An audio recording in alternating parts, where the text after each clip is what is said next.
I don't want to calculate high-resolution utopia for myself only to have it squandered by fortune. How do I ensure the meaning I experience is self-determined? Well, you can't, because there's an arbitrary element to existence. So it is going to be squandered to some degree by fortune.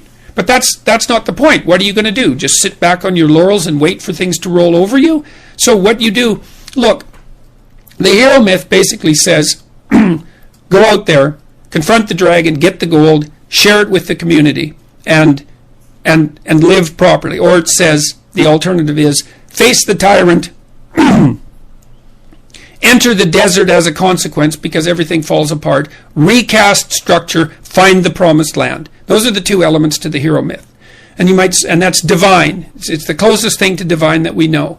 You might say, well, what happens if you follow the divine path? And the answer might be, well, everything turns out perfectly because God is on your side. It's like, no. That isn't what happens, because things don't turn out perfectly. It's your best bet. It's your best strategy. Right? That's the thing. And, dragons wouldn't be dragons if they couldn't eat you.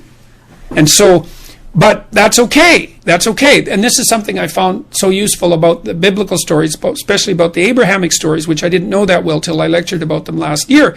God calls people to the adventure of their lives. And so you could say, in part, God is that force within you which calls you to the adventure of your life. And it says, get away from your family, get away from your blind and unconscious comfort, and get the hell out there in the world. Well, God calls Abraham out from his fathers, where he stayed far too long, and from his kin, where it's secure. And like the first thing he encounters is a famine, and then he encounters a tyranny inhabited by people who want to steal his wife. It's like you think, well, Abraham should have just stayed in bed and ignored God, obviously. Well, that isn't how it is. It's like we're built for struggle, us human beings. You're not after the bubbles of bliss that Dostoevsky described in Notes from Underground. We're built to contend with the world. We're built to contend with reality. You want a challenge.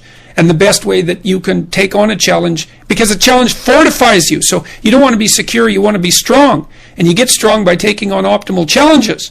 And so you lay out your destiny in the world, and you take the slings and arrows of fate, and you make yourself stronger while you're doing so. And you might fail, and fortune might do you in, but it's your best bet. And people have extracted unbelievable successes out of catastrophic failures. And I'm not saying that in a naive way. I know perfectly well what happens to people. You're doing fine in life, and then you get cancer, and then 6 months later you're dead. And all the heroism in the world isn't going to save you at that point. But that's not the point. That's not the point. Life is bounded by mortality. But that doesn't mean that you don't get out there and contend. And you develop by contending, and you minimize the net amount of suffering in the world. And that's something, man. That's something to do. So it beats laying in your basement and getting bitter and then doing the terrible things that bitter people do.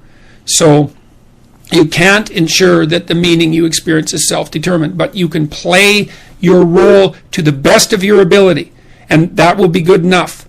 And that will be good enough. That meaning, the meaning that you'll find in that, I believe, is sufficient to be sustaining, and perhaps even sustaining through the flood. So it isn't that you can avoid catastrophe, it's that you can prepare yourself to deal with it honorably when it arrives. That's what you've got.